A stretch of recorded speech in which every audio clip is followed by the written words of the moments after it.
Hi everyone, my name is Jody Goodman and this is a presentation over my business, Nilla Creative Fiber Artistry. I just want to start off by apologizing if there's any loud noises. They're residing my apartment building and I just cannot get away from it. So if there's any loud noises, that's what it is. Hopefully all will be quiet. Runilla Creative is a modern fiber art and accessory brand. This is my dog Rue. She's the namesake of my business. I wanted to fill a niche in the rising trend of fiber art by offering products that are modernized for the eco-conscious consumer.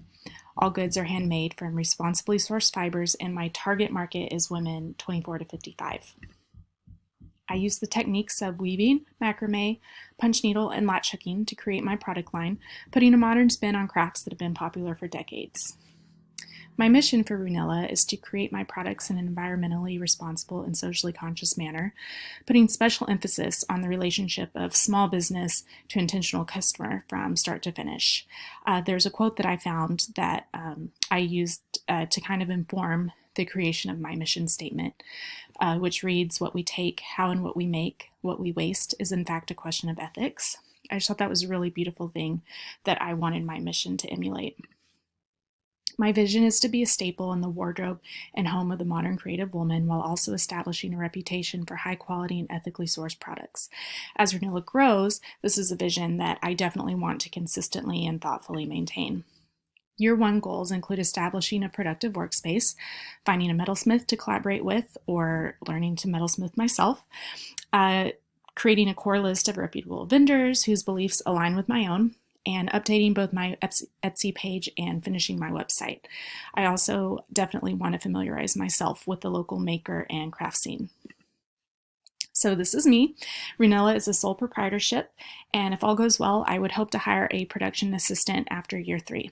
Until that time, I would manage production, social media, accounting, all the things.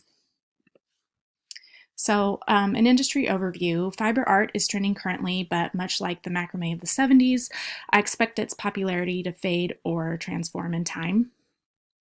I'm beginning to notice the boho trend is starting to fade away, and it's still there, but it's leaning more towards minimalism. Also, I don't know why PowerPoint thinks that lean is a typo, so apologize for that. Designs are becoming more streamlined, incorporating metal and geometry. The market is also becoming a bit oversaturated regarding plant hangers and wall hangings, but I feel that using the same techniques to create functional goods like jewelry and bags, there's something very promising there. Also, fibers that are made from or dyed with natural products are trending because consumers are increasingly showing interest in goods that are both healthy choices for them as well as the environment. I will have a core product line, including pouches and small bags, plant hangers, and earrings and necklaces. Those are some of my pom-pom earrings sitting there on the table with the plant hangers and bags. I do have other products available that would be more of like a custom order situation, including wall hangings, wreaths, pillowcases. Really, the sky's the limit. I can create most things. So everything I make is something I would wear or have in my own home. So I just want to make products that my customers can feel good about wearing or purchasing. I also plan to eventually offer macrame and weaving workshops where groups can learn to make things like plant hangers, small wall hangings, or bookmarks. Prices would range from $20 to $50 a person, accommodating 10 to 15 students per workshop. I have participated in quite a few markets over the last couple of years, so I've determined that there is in fact a market for specific types of products within my chosen art form.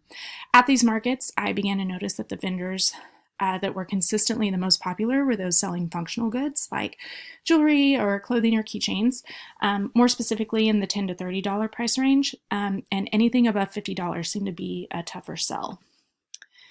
In fact, my favorite jewelry vendor, as people would approach her table, she would just make a blanket declaration that everything was under $50, even though most of her stuff was priced like $45 to $49, still under $50. So after this, I changed around my inventory, and I noticed that plant hangers are very popular with girls in the 18 to 25 age range.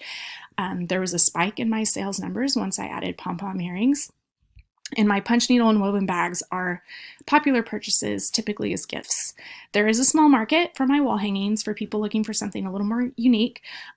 They are more expensive, but they appeal to those that want something that has a story behind it.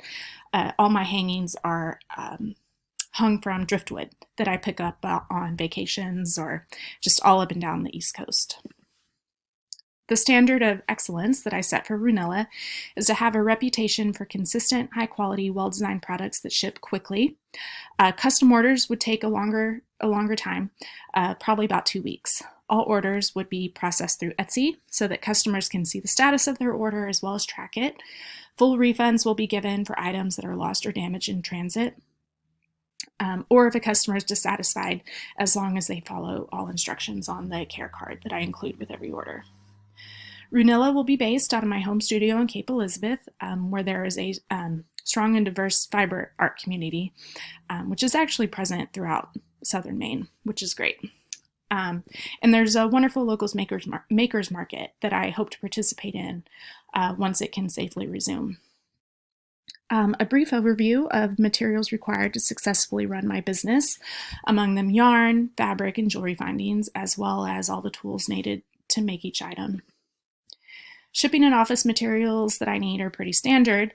I do have a short list of things that I need to set up my display at markets and craft fairs, display tables, hanging racks, marketing material, things of that nature.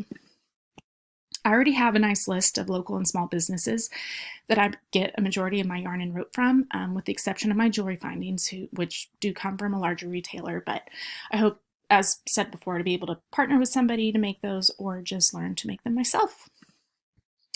Here's an overview of my intended production schedule, ideally shifting from part-time to full-time in the future. Currently, I plan to spend 20 hours a week on production and 3 to 5 hours on other tasks like social media and admin. If I were to take Nilla full-time, production would increase to 40 hours a week with 10 to 15 additional hours scheduled for media and administration. As previously stated, my target market is women in the 24 to 55 age range. My ideal customer is someone who's a little trendy with an adventurous style, someone that's socially and environmentally minded and prefers unique handmade goods over mass-produced items from larger retailers. After doing some research, I determined that my marketing plan will be geared specifically towards millennials, age 22 to 26. They're the largest generation in American history, and millennial women control a large portion of household spending. I apologize, 27, I believe it said 26. So as a result, adapting my marketing strategies to the emerging trends of millennial consumers will be most beneficial to my business. Other notable trends to consider include the increased trend in mobility due to the smartphone, as well as the fact that many millennials consider their home to be a reflection of them. So Pinterest is a big influence in home purchases, and female consumers are heavily influenced by visual messages. So as a result, I plan to make strong visual statements with my product photography and listings, as well as capitalize on the opportunity to market home goods and jewelry simultaneously on social media platforms. Other trends I researched are that many millennial women want their purchases to be a reflection of their values, actively looking for brands and retailers that do good in the world. Millennial women also want to shop their own paths rather than just shopping at traditional retail chains. All of these trends will inform my marketing plan, with the realization that it is imperative for Nilla to join the social circle of my target customer via engagement on social media. I'll focus on creating content that is shareable, emphasizing social and environmental consciousness that is the mission of my brand. By creating an aesthetically pleasing Etsy page and eventually an intuitive and thorough website, I hope to be able to increase my credibility and brand identity. More specifically, I plan to participate in the Makers Market at Thompson's Point, again, once they safely resume, and give early access to sales and giveaways to those that follow me on social media. I would love to get my product into local boutiques while striving to promote my mission of sustainability. In order to differentiate myself within the market, I will emphasize that all my fibers are thoughtfully sourced, using them in new and modern ways.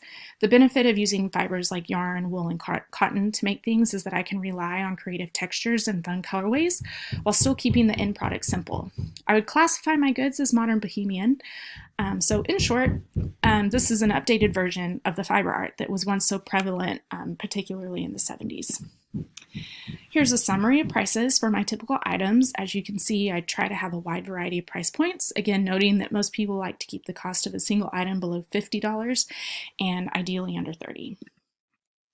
Etsy has done some research and shown that consumers are more likely to purchase from shops that offer free shipping, which I agree with. Like, hey, I like free shipping. So that's something that I will also offer on products over $35. All online orders will be done via Etsy until my website's complete, but I'm also happy to accept custom requests through Instagram or email. All distribution will be through Etsy, in-person markets, and boutique wholesalers with payment accepted through Etsy, cash, credit, or Venmo. All sales will be final, excluding defective or broken products. So competition-wise, my most direct and immediate competition in the area would be My Mini Maine, who has a strong presence among local retailers as well as online. The biggest difference between Nilla and My Mini Maine will be that I have a more diverse product line, as she works almost exclusively in macrame. I just moved here from the Philadelphia area, so Steady Hand Creative is a fiber artist who is also based there, and she has products in a lot of shops that I aspire to be in as well. She's a similar product line to myself and a really great website. She has a lot of strong partnerships with other makers in Philly and a large social media following. Another PA-based competitor, Darling Beadworks. We actually used to be in the same boutiques together, and I admire the way she continually evolves her craft. She sells exclusively through Instagram, so I'd be interested to see what a website could do for her business. She has a very specific aesthetic and does some good collaborations with other makers that complement her style. Some of the high points of my strengths within my SWOT analysis include the quality of my products, my desire to provide great customer service, and the fact that I already have some solid customer reviews. My greatest weakness is my mediocre knowledge of social media marketing, and my products can be a bit labor intensive. The greatest opportunities lie in the emergence of the shop small trend, as well as the increasing demand for ethically made products. Threats include increasing competition in the fiber art world, as well as being undercut by mass-made products offered at a very cheap price point from large retailers like Target and TJ Maxx. Since my business is based online and I require minimal equipment, I'm able to keep my startup costs low. I design all my own branding and already own most of the tools needed for production, so that keeps costs low as well. The beauty of vending at local markets is that they advertise you on their social media platforms. So I'm able to invest $1,500 of my own money up front and anticipate making a majority of my revenue May through December. I base my estimates on my experiences at past markets. As I transition from year 1 to year 2, I expect to see increased costs for inventory, shipping, marketing, etc. I also anticipate service sales like workshops and online video tutorials to increase more than production, as my sales will have a ceiling due to limited production capacity. Here's just a brief overview of my financial projections. Startup expenses come in just under $1,100, so well under what I'm able to personally invest. Operating costs for year 1 are just under $25,000 and just under $30,000 for year 2. My projected revenue from year 1 is $28,500 and just over $33,000 for year 2. Profit for year 1 is roughly $3,500 and just under $3,300 for year 2. The smaller profit of year 2 is due to the fact that I increased the salary I would pay myself for year 2, as I feel like I will need to be investing less profit back into my business as far as new production materials and learning opportunities go. So in order to hold myself accountable, I will set a schedule for listing new products consistently at the same time each month so that my customers will know when to expect new product listings. I also plan to compare sales month to month and year to year, and want to take advantage of wonderful small business resources like SCORE in Portland. I also want to get involved in the local fiber art community, which will be a wonderful learning and networking opportunity. So thank you guys so much for listening to my long presentation, and I hope you guys all have a great summer. Thanks.